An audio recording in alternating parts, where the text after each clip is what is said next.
ngayon hanggang bago matulog, hindi mawawalay sa kanilang mga gadget tulad nito. Ang ilan ay ginagamit pang pampantok ito. Pero alam niyo ba na sa halip na makatulong sa pagtulog, nakakapuyat pa pala yan. At ang sobrang pagkapuyat, maliban sa masama sa kalusugan, ay nakakataba pa raw. Nakatutok sila Yalvis. Ano? Tayo. Ang bansag sa Pilipinas na texting capital. Ang bagong taguri sa Makati bilang selfie capital of the world. Ilan lamang sa mga katibayan ng labis na pagkahumaling ng mga Pinoy sa mga cellphone at social media. Bit-bit kahit saan, hanggang sa hapagkainan. At hindi mabitawan hanggang sa higaan. Hindi kakailan ng marami katabi nila sa pagtulog ang kanilang mga gadget.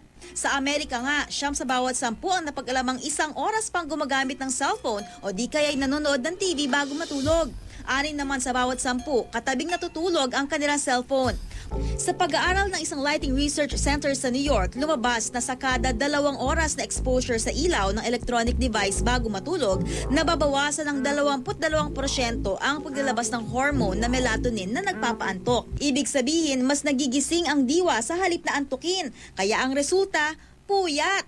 At ang puyat, panira ng diet at nakakataba raw. Kung kulang ka naman ng tulog, yung hunger hormones mo, na binanggit yung ghrelin, actually, kumbaga siya nagtitrigger sa'yo para kumain.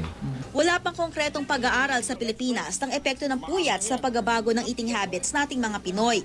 Pero paalala ni Doc, 1 hour before bedtime, you should stop whatever work that you're doing.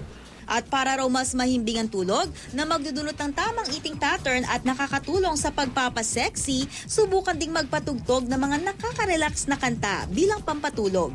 Lee Alves, Nakatutok, 24 Oras.